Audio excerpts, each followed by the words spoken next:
দর্শক স্বাগত জানাই মোহনা টেলিভিশনের রাজনীতি বিষয়ক টক শো ভিন্ন মাত্রায়। সদ্য পদত্যাগী রাষ্ট্রপতি শাহাবুদ্দিন আহমেদ চুপ্পুকে গ্রেফতারের দাবি জানিয়েছে কয়েকটি রাজনৈতিক দল, বিশেষ করে বিরোধী পক্ষের রাজনৈতিক দলগুলো থেকে এ দাবি জোরালো হচ্ছে। সংবিধান কি বলে, তাকে গ্রেফতার করা যাবে নাকি সাংবিধানিক দায়মুক্তি রয়েছে, এসব বিষয় নিয়েও আলোচনা হচ্ছে। এই আলোচনা আমরা করতে চাই এসব বিষয় এবং সমসাময়িক রাজনৈতিক অন্যান্য বিষয় নিয়ে আলোচনা করব। আজ অনুষ্ঠানের পুরোটা সময় জুড়ে আপনাদের সঙ্গে আছি আমি রনি রেজা, এবং আজ আলোচনা করবার জন্য স্টুডিওতে আছেন নিরাপত্তা ও রাজনীতি বিশ্লেষক অবসরপ্রাপ্ত মেজর আহমেদ ফেরদৌস। স্বাগতম আপনাকে। আমাদের সঙ্গে আরও রয়েছেন সাংবাদিক ও কলামিস্ট হাসান মামুন। স্বাগতম আপনাকে। হাসান মামুন ভাই, আপনার অনুমতি নিয়ে আমি মেজর ফেরদৌস স্যারকে প্রথম শুরু করতে চাই, আলোচনায় যুক্ত করতে চাই। যে আলোচনাটি বলছিলাম যে গতকালকে তিনি পদত্যাগ করলেন, সেটি নিয়েও অনেক আলোচনা হয়েছে যে তিনি মেয়াদ থাকাকালীন অবস্থায় করলেন।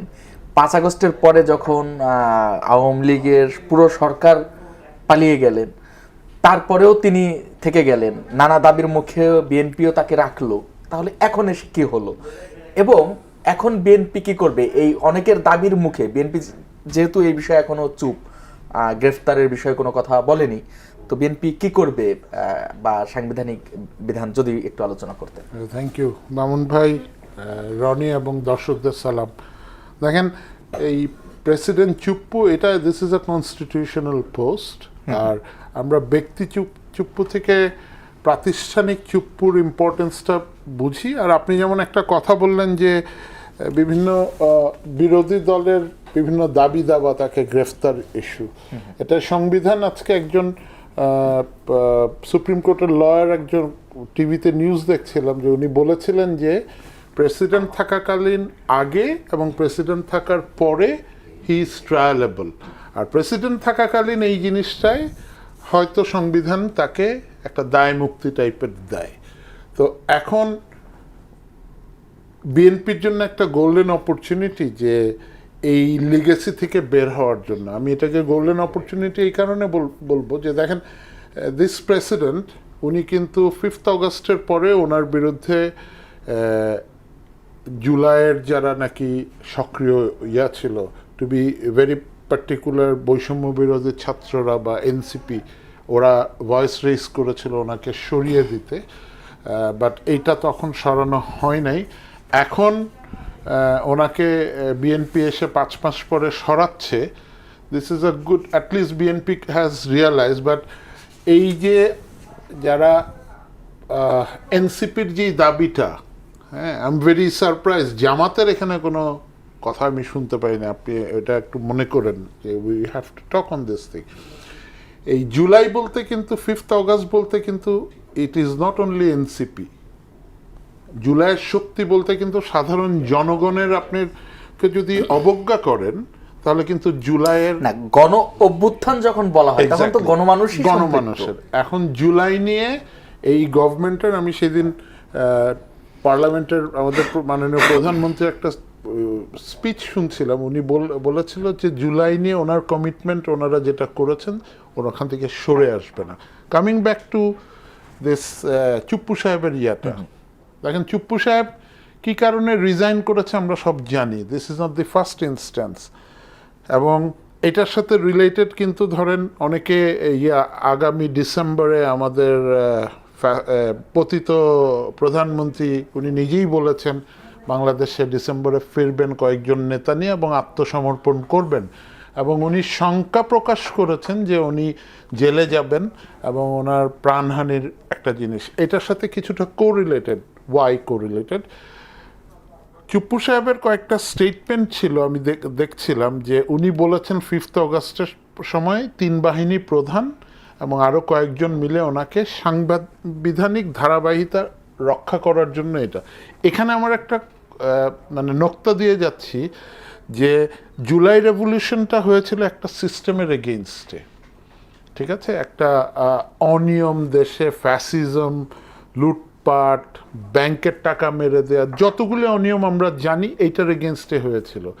বাট এইটার এই ধারাবাহিকতা রক্ষা কি জুলাইটা হয়েছিল কি অনলি ক্ষমতার বদল, মানে আমাকে বদলিয়ে ভাইকে এখানে বসায় দেওয়া, মানে আওয়ামী লীগকে বদলায় বিএনপিকে বসায় দেওয়া, কিপিং অল দিস? না, সেই বিএনপি যদি ভালো হয় তাহলে তো বদলের কেউ কারো না কারো তো বসতেই হবে। না, আমি তো ওটা বলছি, কিন্তু এই এক চুপ্পু ছাড়াও, এক প্রেসিডেন্ট ছাড়াও, আজকে আসার সময় একজন আমাকে ফোন করে বলতেছিল যে আওয়ামী লীগের লাস্ট বীজটা উৎপাদন হয়েছে। তো আমি বললাম ভাই, আরো আছে, সেটি এরকম আরো দেখতে পারবো। চুপ্পুর মতো এরকম অনেকেই আছে যাদের উৎপাদন করা দরকার। এখন দেখেন, একটা কনস্টিটিউশনাল আছে, রিস্ক ছিল, যেটা থেকে রাষ্ট্র এখন একটা নিষ্কৃতি পেয়েছে। কিভাবে আমরা কতটা নিষ্কৃতি বলো, আমরা একটু হাসান মামুনকে একটু শুনে আসি। হাসান মামুন ভাই, অবসরপ্রাপ্ত মেজর ফেরদৌস আহমেদ বলছিলেন একই প্রসঙ্গে না? জি, এই প্রসঙ্গে আমি আপনার কাছে প্রশ্ন রাখতে চাই যে এই সাংবিধানিক জটিলতাটা বা সাংবিধানিক দায় মুক্তি নিয়েও কথা বলছে, আবার গ্রেফতারের দাবিও জানানো হচ্ছে। আপনার কি মনে হয় কি হতে পারে? আমরা তো কেউ সংবিধান বিশেষজ্ঞ না আর কি। প্রথম বলিনি এখানে এরকম একজন থাকলে ভালো হতো। তারপরও আলোচনা তো হচ্ছে, মিডিয়াতেও বক্তব্য আসছে, যারা বিশেষজ্ঞ তাদের অনুসরণ করে আমরা বুঝতে পাচ্ছি, বা আগে থেকেও আমরা একটু জানতাম, কারণ তার পদত্যাগের দাবি তো আজকের না, তাই না? তো তখনও এটা আলোচিত হয়েছিল, তাকে গ্রেফতার করার দাবি ছিল, বঙ্গভবনের সামনে একটা পরিস্থিতি তৈরি করা হয়েছিল, এবং বলা হয় যে অন্তর্বর্তী সরকারের একাংশও নাকি উস্কিয়ে দিয়েছিল তাদেরকে, এই অভিযোগও আছে।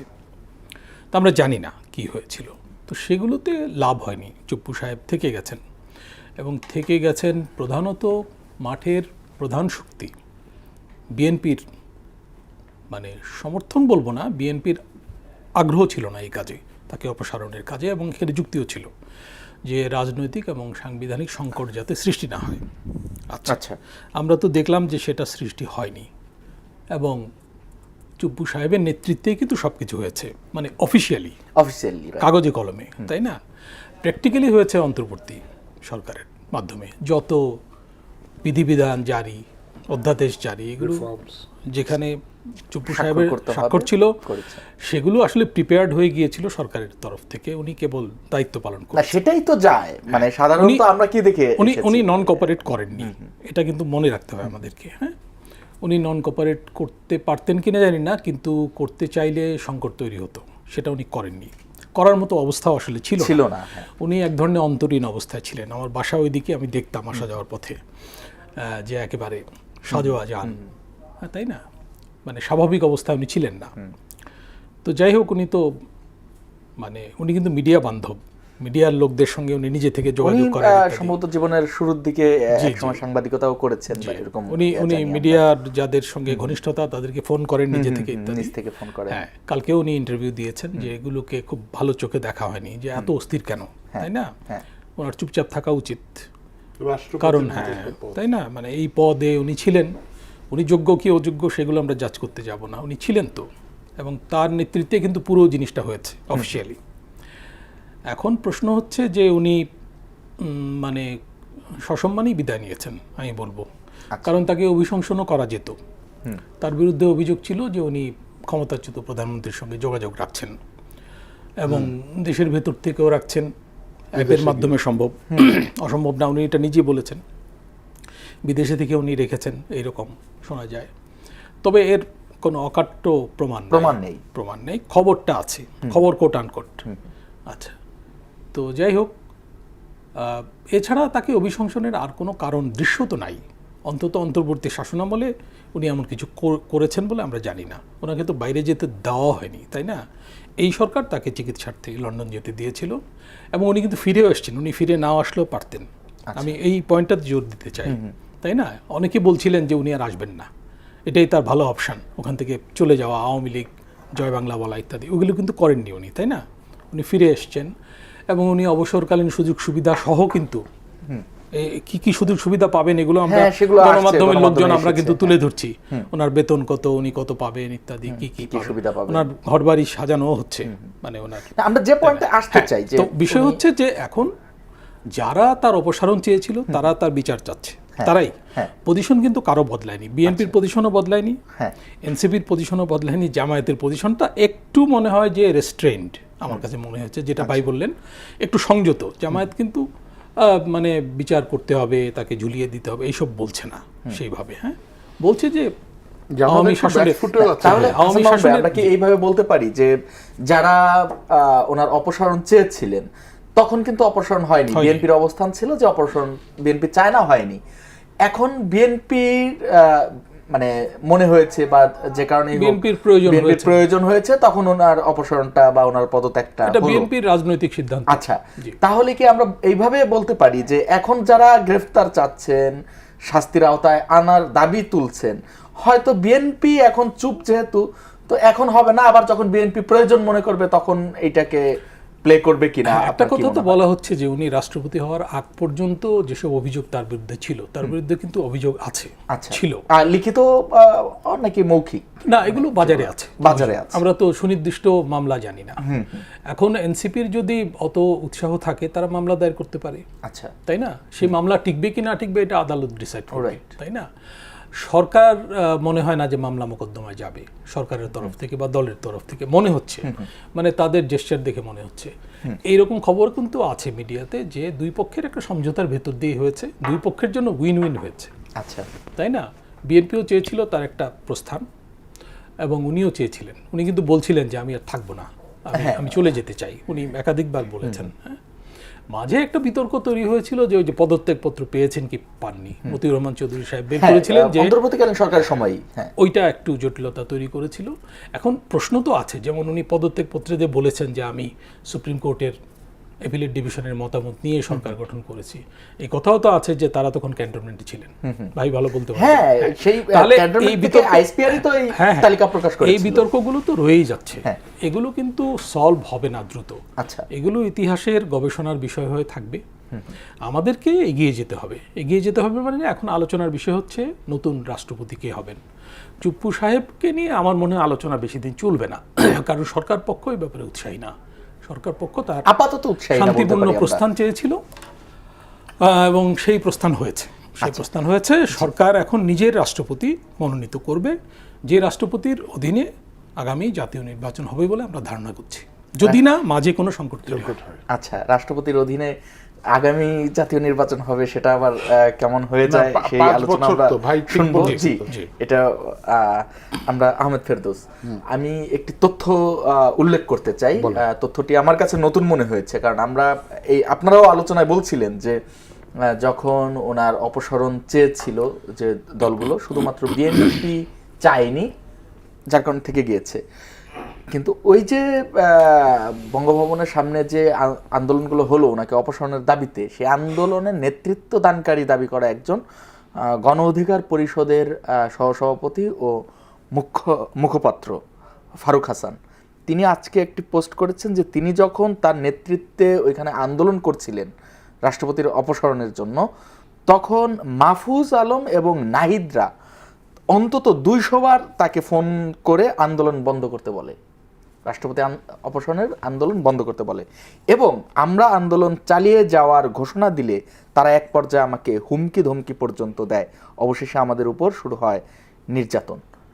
এটা একটা সিরিয়াস অ্যালিগেশন রনি, আপনি কিভাবে এই বিষয়টিকে অ্যাড্রেস করবেন? এখন গণ অধিকার পরিষদের ফারুক, আমি ওকে চিনি ব্যক্তিগতভাবে, রাশেদকেও চিনি, বাট ওদের পজিশন আসলে এক এক সময় এক এক রকম, মানে এইটা বেস্ট নাহিদ, এনসিপির নাহিদ বা মাহফুজকে জবাব দেওয়া উচিত এই অ্যালিগেশনটা সত্য কিনা। ওপেন অ্যালিগেশনটা তো একেবারে হালকাভাবে দেখবার সুযোগ নেই। Serious allegation in the sense that নাহিদের দল কিন্তু তখন সোচ্চার ছিল চুপ্পুকে ফেলে দেওয়ার জন্য, সেখানে যদি আবার নাহিদ ফোন করে আন্দোলন বন্ধ করার জন্য, ওরা কিন্তু অবস্থান নিয়েছিল, ঠিক আছে, এবং এনসিপির ওরা দোষ দেয় বিএনপির সমর্থন না থাকাতে চুপ্পু টিকে গেছে। জি, তো এরকম একটা পজিশন আমরা জনগণ সবাই জানি। ফারুক যেটা বলল আমি শুনিনি, but this is alarming. I would request Nahid and Mahfuz publicly ওরা এই জিনিসটা ক্লিয়ার করে। আর আপনার আরেকটা পয়েন্ট দেখেন, পার্লামেন্ট চলছে, এই বিষয়ে জামাতের আমি তো কোনো কিছু দেখতে পাচ্ছি না, মানে এই প্রেসিডেন্টের এই বিষয়টা, এইটা কি অনেকে দুষ্টামি করে বলে ন্যায় নীতির দল, কিন্তু ওই যে একজন এমপি সাহেবের কি জানি একটা নারী ঘটিত কাহিনী, না মানুষ মাত্রই ভুল আছে, মানুষ ভুল করে রনি, আমরা সবাই ভুল করি, হ্যাঁ, কিন্তু আমার মনে আছে যে ইলেকশনের আগে এই দলটা বিশেষ করে নীতির প্রশ্নে, সততার প্রশ্নে, করাপশনের প্রশ্নে ওরা একটা স্ট্রং পজিশনে গিয়েছিল। আচ্ছা, লোকজন বলছে যে এখন ব্যাকফুটে চলে যাওয়ার এইটা একটা কারণ। যেমন দেখেন কয়েকদিন আগে বাংলাদেশের চিটাগাং অঞ্চলের ওখানে বন্যা হলো, আমি একটা সাধারণ নাগরিক হিসেবে এক্সপেক্ট করেছিলাম জামাতের একটা স্ট্রং সে অপোজিশনের ইয়াতে পার্লামেন্টে যে এই বন্যার একটা স্থায়ী সমাধান দরকার। আমি চিটাগাংয়ের লোক তো ভাই, চিটাগাংয়ে বৃষ্টি হলে চকবাজারের ওখানে এতটুকু জি, আমি তখন রাঙামাটি ছিলাম, আমি আটকা পড়েছিলাম, আমি নিজের চোখে দেখেছি। আচ্ছা, আরেকটা পজিশন দেখেন, এটা একটা জনগুরুত্বপূর্ণ ইস্যু, আমি এক্সপেক্ট করেছিলাম জামাত থেকে, এখনো করি, বাংলাদেশের বিদ্যুৎ বিতরণ ব্যবস্থাটা সরকারের আমাদের বেসরকারি খাতে দেওয়ার বেসরকারি খাতে চলছে, এইটা ভালো হবে রাষ্ট্রের জন্য, জনগণের জন্য, না খারাপ হবে? বিরোধী দল যদি না বলে কে বলবে? আমরা চিল্লায় বলবো? আমি তো বলবো, এবং আমি আপনার কাছে রিকোয়েস্ট করবো, এটা যেহেতু ইট ইজ কনসার্ন উইথ 18 কোটি জনগণ বাংলাদেশে, এটা নিয়ে একটা আলাদা অনুষ্ঠান করতে। সেদিন জামাতের কাউকে ডাকেন না এই বিদ্যুৎ বিশেষজ্ঞ কাউকে ডাকেন, এটা নিয়ে জামাতের এই পজিশনটা ইজ ভেরি, আমি যেটা আপনাকে একটু আমার বলার সময় বলছিলাম যে রিস্ক অ্যানালাইসিস, এই প্রেসিডেন্ট থাকলে চলে যাওয়াতে, এই প্রেসিডেন্ট থাকলে ডিসেম্বরের একটা কিন্তু আলাপ যেটা আসছে যে prime minister, ex prime minister ফেরত আসবে, এবং she is supported by the neighbouring state, আমার যেখানে তাকে স্থান দিয়েছে, হ্যাঁ, আশ্রয় দিয়েছে, তখন দেশে আপনি এটার সাথে কয়েকটা জিনিস কোরিলেট করেন। রংপুরের ওইদিকে একটা রাম মন্দির হলো না, জায়গাটার নাম কি ভাই? পলাশবাড়ি, পলাশবাড়িতে, হ্যাঁ পলাশবাড়িতে, এবং বলতেছে রংপুর অঞ্চলটা কিনে নিলে ওদের চিকেন নেকের লেন্থ বেড়ে যাবে, হয় কিনে নেবে, না হয় জোরপূর্বক নেওয়ার কথাও দু একজন নাগরিক পর্যায় থেকে এসেছে, এবং কিছু রিউমার আছে, এটা ইন্টেলিজেন্স এজেন্সি, বিদেশি ইন্টেলিজেন্স এজেন্সির ইয়াতে, যে বাংলাদেশে একটা অস্থিতিশীল পরিবেশ করে একটা গৃহযুদ্ধের এরকম বাংলাদেশে, আল্লাহ মাফ করুক, এরকম যদি কিছু হয়, president has the power two declare emergency, ঠিক আছে? ওই দায় থেকে বিএনপি মুক্তি পেয়েছে বলে বিএনপিকে একটা সাধুবাদ দিতে হয়। যে কোনোভাবেই তো প্রেসিডেন্ট সরে গেছে, উনি সম্মান নিয়েই সরে গেছে। ব্যক্তি চুপ্পুকে নিয়ে আমার কনসার্ন বা জনগণের কনসার্ন হলো, উনি ইসলামী ব্যাংকের সাথে ওনার যে সম্পৃক্ততা 2007 থেকে বা ইয়া থেকে, এবং ওই সময় কিন্তু 6 লাখ কোটি টাকার এসালমের মাধ্যমে চলে যায়। ভাই বলছিলেন এনআরবি ব্যাংকের সাথে ওখানে ইয়ে আছে। আমি যদি ভুল না হয়ে থাকি, ইসলামী ব্যাংক 2025-এ ওনার বিরুদ্ধে একটা মামলা করেছিল, মামলাটার অগ্রগতি বা স্ট্যাটাস আমি জানি না। 25-এ তো উনি রাষ্ট্রপতি পদে রয়েছেন, ছিলেন, রাষ্ট্রপতি থাকা অবস্থায় আমি শুনেছি, মামলা হতে পারে, আমি জানি না, এই জন্য বললাম। তো ওনার ট্রায়ালটা নিয়ে আমরা এক্সপেক্ট করব কোনো, এটা আইনি প্রসেসে যাক, এবং যেহেতু ওনার দুদকে মামলা আছে, বা দুদকে যদি মামলা থাকে, বা ইসলামী ব্যাংক রিলেটেড একটা বিগ কনসার্ন, অনেক টাকা চলে গেছে মানুষের, আমার আপনার অনেকেরই অ্যাকাউন্ট আছে এইসব ব্যাংকগুলিতে ইসলামী রিলেটেড, তো ওনাকে বিদেশ যাওয়াতে স্থগিতাদেশ দেওয়ার জন্য আমি সরকারের কাছে ইয়ে করব, until this is solve. Thank you. ধন্যবাদ আপনাকে। হাসান মোহন ভাই, যদি একটি গুরুতর বিষয় এলো সামনে, আর সঙ্গে জামাতের যে প্রশ্ন আনছিল আহমেদ ফেরদৌস, আমি বলতে চাই যে জামাত তো বিরোধী দল হিসেবে নানা ইস্যুতে কথা বলছে, জুলাই সনদ নিয়ে কথা বলছে, গণভোট নিয়ে কথা বলছে, এবং এই ব্যাপারগুলো নিয়েই এখনো পর্যন্ত সরকারের সঙ্গে ঐকমত্যে যেতে পারেনি। পাশাপাশি অনেক উল্লেখ করলে তো অনেক বিষয় আসতে পারে। আপনি মানে একজন সচেতন সাংবাদিক হিসেবে আপনি বিরোধী দলের অবস্থানটা কেমন দেখছেন? সংসদে বিরোধী দলের পারফরমেন্স ভালো না বলে জনমত আছে, আমিও মনে করি। আচ্ছা, নানান প্রশ্নে তারা কিন্তু গঠনমূলক ভূমিকার কথা বলছে, কিন্তু কার্যকর ভূমিকা রাখতে পারছে বলে আমার মনে হয় না। যেমন আমরা সংসদে একটা বাজেট অধিবেশন দেখেছি, সেখানে অনেক কথাই তারা বলেছিলেন যে ছায়া বাজেট দেবেন ইত্যাদি। বাজেট নিয়ে কোনো কার্যকর আলোচনা, এই বাজেট নিয়ে কিন্তু অনেক আলোচনা করা যেত। আমি অর্থনীতির ছাত্র,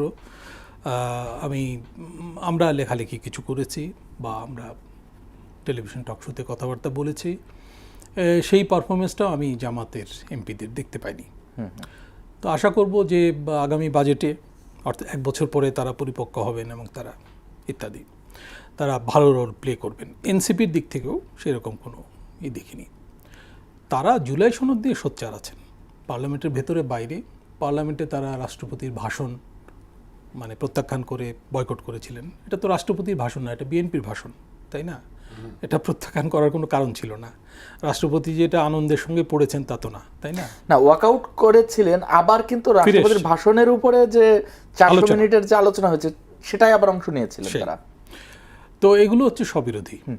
আর জামায়াত একটু মনে হয় একটু ঝামেলার মধ্যে আছে, যেমন যে অভিযোগটা উঠেছে যদিও একজন এমপির বিরুদ্ধে, এবং জামায়াত দ্রুত কিন্তু পদক্ষেপ নিয়েছে, দ্রুত পদক্ষেপ নিয়েছে, এই জন্য প্রশংসা করতে হবে।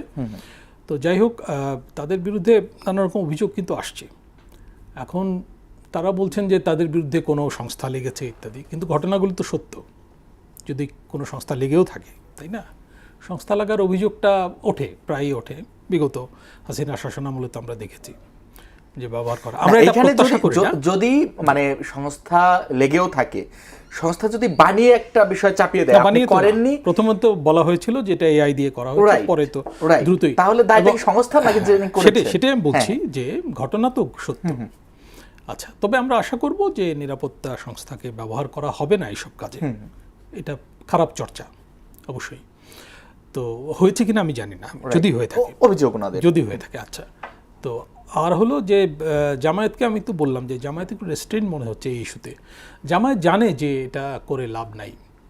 আমি মনে করি যে জামায়াতের পজিশনটা পলিটিক্যালি ম্যাচিউর পজিশন, যে চুপ্পুর বিরুদ্ধে তার শাস্তি দাবি ইত্যাদি করে তেমন কোনো ফায়দা হবে না, এই সিগন্যালটা তাদের কাছে আছে। এনসিপি মানে তাদের সমর্থকদের প্রত্যাশা অনুযায়ী একটা ভূমিকা রাখছে। আমার ধারণা তাদের মধ্যেও এই উপলব্ধি আছে যে এটা নিয়ে বেশি কিছু করা যাবে না। আর আমি তো বললাম যে তাদের যদি ওই রকম উৎসাহ থাকে, চুপ্পু সাহেবের বিরুদ্ধে বাজারে অনেক অভিযোগ আছে। যেমন উনি যখন দুদকে ছিলেন কমিশনার, তখনও তার বিরুদ্ধে দুর্নীতি, ঘুষের অভিযোগ আছে। আমরা সাংবাদিক হিসেবে জানি, অভিযোগ আমি জানি আছে। উনি নাকি নিয়মিত মানে ছোটখাটো ঘুষও খেতেন, এবং কাদের মাধ্যমে সেসব। তারপরে হচ্ছে তার এস আলম সংশ্লিষ্টতা, এটা তো গুরুতর অভিযোগ। উনি যখন ইসলামী ব্যাংকের সঙ্গে যুক্ত হন, তখনই ইসলামী ব্যাংক থেকে টাকা পয়সা লুণ্ঠন হচ্ছিল, এবং এই ব্যাংকটাকে তো দখল করা হয়েছিল লুট করার জন্য। এস আলম নিজেই 2 লাখ কোটি টাকার বেশি এখান থেকে সরিয়ে নিয়েছে, তাই না? এই টাকাটা যদি দেশে থাকতো, বিনিয়োজিত হতো, অনেক মানুষের কর্মসংস্থান তৈরি হতো। আমরা তো কর্মসংস্থানের সংকটে আছি, সিরিয়াস সংকটে আছি। শিল্প উৎপাদন কমে গেছে গত অর্থবছরের 3য় প্রান্তিকে, এবং কোভিডের পরে প্রথম কমে গেছে। এইসব খবরাখবর আছে, এগুলো কিন্তু খুবই উদ্বেগজনক, তাই না? গ্যাস পরিস্থিতি আমরা দেখছি কত খারাপ। একটা টার্মিনাল বসে গেলে আমাদের গ্যাস পরিস্থিতি এলোমেলো হয়ে যায়। স্ট্র্যাটেজিক্যালি আমরা খুব বাজে অবস্থায় আছি। হ্যাঁ, সেটাই বলছি। তো এই পরিস্থিতির মধ্যে এই যে ইস্যুটা, চুপ্পু সাহেবের ইস্যুটা, আমার মনে হয় এটা খুব বেশি অগ্রসর হবে না, কারণ আমরা অন্যান্য ইস্যুতে মানে আমাদের চলে যেতে হবে। জি, ধন্যবাদ আপনাকে। আমরা অন্য ইস্যুতেই আলোচনা করব, তার আগে ছোট্ট একটা বিরতিতে যাচ্ছি। দর্শক, ফিরছি বিরতি শেষে, সঙ্গে থাকুন। দর্শক, আরও একবার স্বাগত জানাই ভিন্ন মাত্রায়। আমরা শুনছিলাম হাসান মামুনকে। আহমেদ ফেরদৌস, আপনাকে এই আলোচনাটা, এই পর্বের আলোচনা শুরু করতে চাই। আপনি বলছিলেন বিরোধী দলের ভূমিকা নিয়ে আলোচনা করলেন, যে অনেক গুরুত্বপূর্ণ ইস্যুতেও বিরোধী দলের নিশ্চুপ থাকা নিয়ে আপনি কথা বলছিলেন। আমরা স্বাভাবিকভাবে বিরোধী দলের চেয়ে তো সরকার দলের প্রতি মানুষের প্রত্যাশা বেশি থাকে। সরকার দলের প্রতি আপনি কতটুকু সন্তুষ্ট? আমি একটি ঘটনা আজকে উল্লেখ করতে চাই। ময়মনসিংহ 2 আসনের বাংলাদেশ খেলাফত মজলিসের যে সংসদ সদস্য মোহাম্মদুল্লাহ, তাকে চোখ উপড়ে ফেলার হুমকি দিয়েছেন স্থানীয় এক বিএনপির কর্মী। একজন বিএনপির কর্মী একজন এমপিকে, সংসদ সদস্যকে চোখ উপড়ে ফেলার হুমকি দিচ্ছে। ব্যাপারটাকে আপনি স্বাভাবিকভাবে নিচ্ছেন? না, জিনিসটা স্বাভাবিকভাবে নিচ্ছি না, কারণ এটা this is an alarm, and এটা বিএনপি, আমরা তো ভাই রাজনীতি করি না, আমরা মানে মানুষের পালস বোঝার চেষ্টা করি।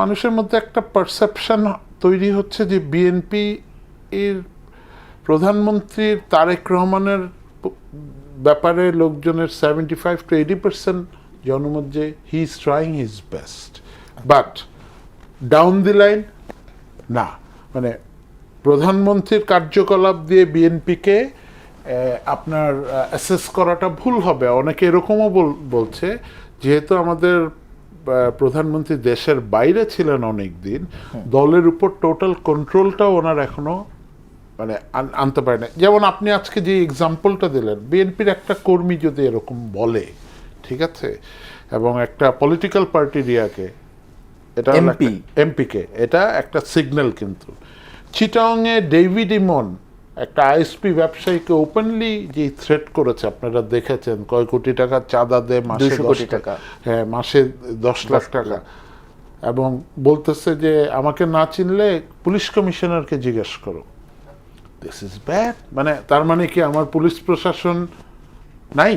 মানে চিটাংয়ের লোকজন আমাকে ফোন করে বলে, ভাই চিটাংয়ে ডেইলি 100 কোটি টাকা চাঁদা দিতে হয় বিভিন্ন জায়গায় ব্যবসায়ী প্রতিষ্ঠানে। আমাদের চিটাংয়ের সালাউদ্দিন ভাই আমাদের চিটাংয়ের স্বরাষ্ট্রমন্ত্রী, হ্যাঁ, তারপর আমির খসরু ভাই আছেন ওখানে, ঠিক আছে, চিটাংয়ে আরো ইনফ্লুয়েন্সিয়াল লোকজন আছে। এইটা একটা। আরেকটা জিনিস খুব রিসেন্টলি ডিসকাস করে এই যে একজন প্রতিমন্ত্রীর ব্যাপারে, এলজিআরডি প্রতিমন্ত্রী, ওনাকে মির শাহ আলম, আমি নামটাই বলে দিই, চ্যানেল 1-এ দেখেছি, বিভিন্ন মিডিয়া টিডিয়াতে আপনারা সাংবাদিকরাও কভার করছেন ওনার বিরুদ্ধে সিরিয়াস অ্যালিগেশন, যেরকম উনি রেল লাইন ওই দিক দিয়ে নিয়ে যেতে চেয়েছিলেন, আমাদের thanks to our prime minister উনি এটা স্টপ করেছেন। উনি ওনার ছেলের নামে ইউনিয়ন কি করতে চাইছেন, থ্যাঙ্কস টু। বাট আমার কথা হলো, why prime minister has to intervene in to such level? তার মানে কি উনি ইজ ই বিকামিং মানে একটা ফিগার যাকে কন্ট্রোল করা যাবে না?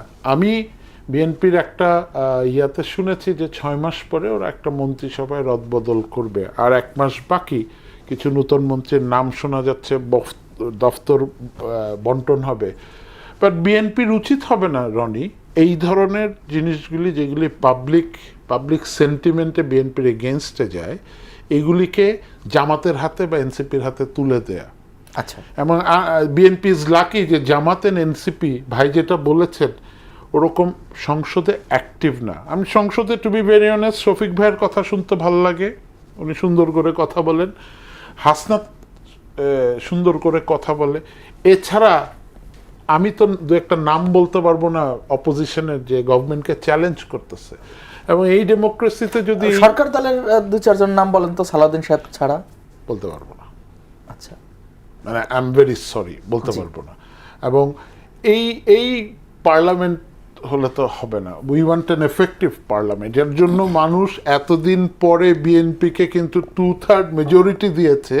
মানে কি, বিএনপির প্রতি মানুষের আস্থা অনেক। সো বিএনপির এই যে সমালোচনাগুলি করলাম, এই সমালোচনাগুলি বিএনপির নীতি নির্ধারক পর্যায়ে যদি অ্যাড্রেস না করে, BNP is going to lose there credibility, যে পপুলারিটি। জি, ধন্যবাদ আপনাকে।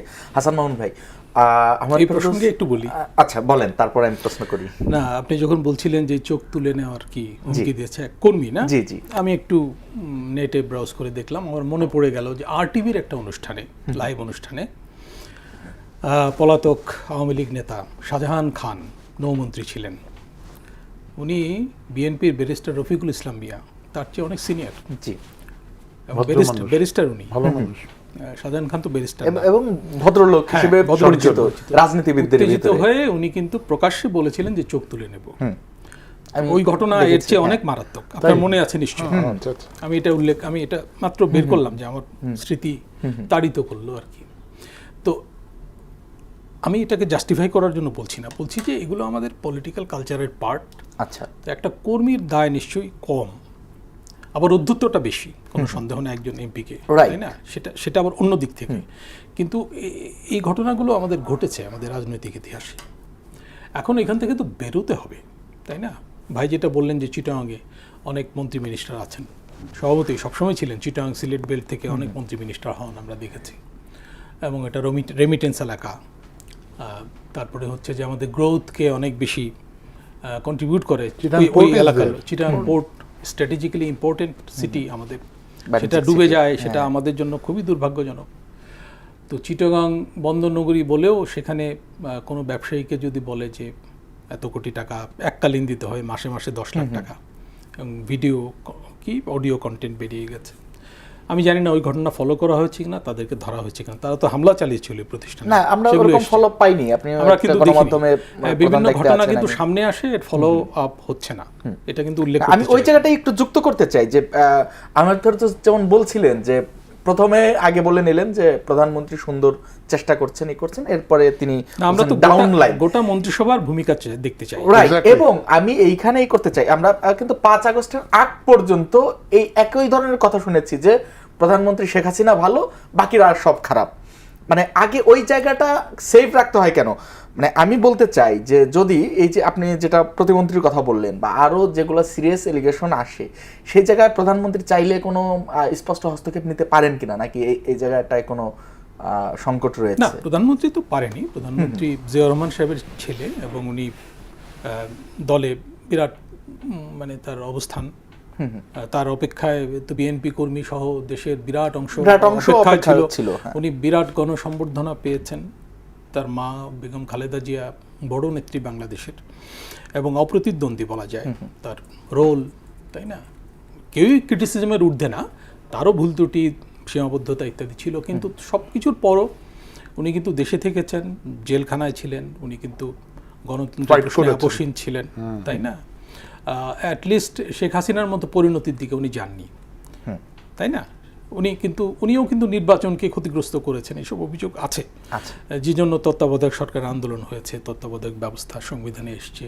তারপর 111 সময়ও তার আগে তাদের ভূমিকা ভালো ছিল বলা যাবে না, ইয়াজউদ্দিন সাহেবের ভূমিকা নিয়ে প্রশ্ন আছে ইত্যাদি। কিন্তু বিএনপি গণতন্ত্র ধ্বংস করে দিয়েছে, নির্বাচন ব্যবস্থা উচ্ছেদ করে দিয়েছে, এই অভিযোগ নাই অন্তত, যেটা শেখ হাসিনা করেছেন, যেটা ওনার পিতাও করেছিলেন, যিনি জাতির জনক, কোনো সন্দেহ নাই, বাংলাদেশ রাষ্ট্রের প্রতিষ্ঠাতা। তার হাতে এই ঘটনা ঘটেছে বাকশাল, তাই না? আওয়ামী লীগ যেবারই ক্ষমতায় আসে সেবারই গণতন্ত্রকে ক্ষতিগ্রস্ত করে, এটা হচ্ছে অভিজ্ঞতা, এবং এটা দুর্ভাগ্যজনক। এটা কিন্তু আনন্দের সঙ্গে বলার বিষয় না। আমাদের দেশের একটা স্বাধিকার আন্দোলনে নেতৃত্ব দানকারী একটা দল, তারা এই পরিণতি বরণ করেছে, তাদেরকে পালাতে হয়েছে, যেটা সাম্প্রতিক পৃথিবীর ইতিহাসে বিরল। সাম্প্রতিক দুনিয়ায় কিন্তু অনেকগুলো গণ অভ্যুত্থান হয়েছে, এইরকম পরিণতি কোনো দলে হয়নি, তাই না? তো এখন মানে আমরা তো প্রত্যাশা করি যে দেশ মোটামুটি ভালো ধারায় চলবে, খুব ভালো চলবে এটা আশা করা ঠিক না। আচ্ছা, এটা বাস্তবতা না। যেগুলো মানে সিরিয়াস এলিগেশন এবং মানে স্পষ্ট যে ইয়াগুলো আসে, সেই জায়গায় নির্বাহী প্রধান চাইলে বলেছেন যে ওই মডেলটা, হাসিনা মডেলটা আমরা ফলো করতে চাই না, যে আপাকে ভুল বোঝানো হচ্ছে, রাইট, কিংবা আওয়ামী লীগ সবাই কেনা যায়, আপাকে কেনা যায় না, রাইট। ওই জায়গাটা আপাকে তো কেনা যায়, আমরা তো জানি, আপাকে ইন্ডিয়া পারচেজ করেছিল, রাইট, তাই না? তিস্তা প্রকল্পে চাইনিজ ইনভেস্টমেন্ট হওয়ার কথা ছিল, উনি ইন্ডিয়া থেকে ঘুরে এসে বললেন যে ওই ডিজাইনে ঝামেলা আছে, ওটা করা যাবে না, তাই না? আমরা এগুলো জানি। উনি চায়না সফর করতে গিয়েছিলেন, আমাদের ন্যাশনাল সিকিউরিটি তো ভাই, তাই না? আমাদের ন্যাশনাল সিকিউরিটি কম্প্রোমাইজড হয়েছে তার আমলে, যা দিয়েছি ভারতকে জীবনে ভুলবে না ইত্যাদি। এগুলো মানে কি? এটা কি মানে এটা কি ছেলে খেলা নাকি একটা দেশ নিয়ে, তাই না? তো তাকে তো পারচেজ করা যায়, এটা হাই রেট, রেটটা একটু বেশি আর কি, সবারই একটা রেট আছে, তো ওনার রেটটা একটু বেশি ছিল। মানে ওইটা তো আপনি এই কারেন্ট প্রাইম মিনিস্টারকে অ্যালিগেশন দেয়া যায় না, সেই অ্যালিগেশন দেওয়া যাবে না। এবং উনি একটা জটিল পরিস্থিতিতে দেশের দায়িত্ব পেয়েছেন, 15.5 বছরের দুঃশাসনের পরিণতিতে দেশের অর্থনীতি, রাজনীতির অবস্থা খুবই খারাপ। অন্তর্বর্তী শাসনামলেও অনেক মানে অরাজকতা বেড়েছে। আমি তো বললাম যে শিল্প উৎপাদনের অবস্থা খুবই খারাপ, আমাদের মানে গ্যাস পরিস্থিতি অত্যন্ত খারাপ, বিনিয়োগ পরিস্থিতি, কর্মসংস্থান, আইন শৃঙ্খলা ইত্যাদি। এর মধ্যে তারেক রহমান সাহেবকে মানে তার যে স্ট্যান্ডার্ড, সেটাকে তার দলে মানে করতে হবে, সঞ্চারিত করতে হবে। আচ্ছা, এটা হচ্ছে তার চ্যালেঞ্জ। জি, রাইট। এই জায়গাটা ঘাটতি লক্ষ্য করা যাচ্ছে। যেমন আমি বলতে পারি এলজিআইডি মিনিস্ট্রিতে যিনি দায়িত্বে আছেন, ফখরুল সাহেব তো দায়িত্বে, কিন্তু ওনার পরে যিনি দায়িত্বে, বাজারে অনেক কথা শুনি যে তার যন্ত্রণায় নাকি উনি কাজ করতে পারেন না, কথার কথা, আমি জানি না এটা সত্য কিনা, এবং তাকে নিয়ে কিন্তু অনেক বিতর্ক। অথচ ফখরুল সাহেবকে নিয়ে আলোচনা হচ্ছে উনি প্রেসিডেন্ট হতে যাচ্ছেন, আচ্ছা, তাই না? তো তাহলে তো মন্ত্রণালয় পুরো উনিই পাবেন, তো সেই প্র্যাকটিস আগে থেকে করতেই আমি পারেন। কিন্তু আন্দাজে কথাটা বলছি, মানে বাজারে আছে কথাটা, আছে, হ্যাঁ, যে উনি নাকি মিনিস্ট্রিতে যান না ফখরুল সাহেব, উনিই চালান প্রতিমন্ত্রী সাহেব, এবং উনি আবার বিতর্কিত। আবার দুইজনের মধ্যে খুব এগুলো তারেক রহমান সাহেবকে তো এগুলো দেখতে হবে। আমি একটু জাস্ট একটা Right, অভিযোগ আমি বলবো। ওই জায়গাটায় আসতে চাই যে যখন আপনি বলছিলেন যে ক্রাইসিস টাইমে উনি দায়িত্ব গ্রহণ করেছেন, ক্রাইসিস টাইমে তো আরো বেশি সতর্ক থাকতে হয়, অবশ্যই। যেন বিতর্ক ছুতে না পারে। এমনি সময়ে কম বেশি বিতর্ক, প্রধানমন্ত্রী বিতর্কের ঊর্ধ্বে আছেন না, গত 5 প্রধানমন্ত্রী মাসে আছেন, কিন্তু কিন্তু ওনার- তার মন্ত্রিসভায় হ্যাঁ, অনেকে ক্যাবিনেট তো বিতর্কিত মাত্র হচ্ছেন। 5 মাস যায়নি, এবং একজন আমরা মন্ত্রী শুনতে পাচ্ছি যে মন্ত্রিসভায় নাকি কিছু রদবদল হবে, হ্যাঁ। মানে প্রেসিডেন্ট শুধু রদবদল হচ্ছে তা না, মন্ত্রিসভায় কিছু রদবদল হবে। আমার মনে হয় এগুলো অ্যাড্রেস করা উচিত, যদি অভিযোগ সত্য হয়ে থাকে। হ্যাঁ, মানে আমার কথা সত্য ধরে নেওয়ার কারণ নেই, না, আমি শুনেছি এটা। আচ্ছা, তবে এইটাও আমরা কনসিডার করি, লাইক প্রাইম মিনিস্টারের জন্য ভাই যেটা বললেন, ভাই একটু ইন্টারাপ্ট করে ফেললাম, যে বাংলাদেশটাকে কি অবস্থায় এই সরকার পেয়েছে, জি, সেটা আমরা কনসিডার করেই আমরা একটা ভঙ্গুর সরকার প্রতি অর্থনীতি প্রত্যাশা রাখবো, না, আশা করি। সবকিছু জি। প্রত্যেকটা ইনস্টিটিউশন জি, ধ্বংস। জি, So, ধন্যবাদ একটু আপনাকে, সময় ধন্যবাদ দিই। আহমেদ ফেরদৌস, ধন্যবাদ হাসান মামুন। দর্শক, ধন্যবাদ জানাই আপনাদেরও এতক্ষণ সঙ্গে থাকবার জন্য। আজকের মতো বিদায় নিচ্ছি, আগামীকাল দেখা হবে একই সময়, নতুন কোনো অতিথি নিয়ে আলোচনা হবে, নতুন কোনো বিষয়ে। সঙ্গে থাকুন।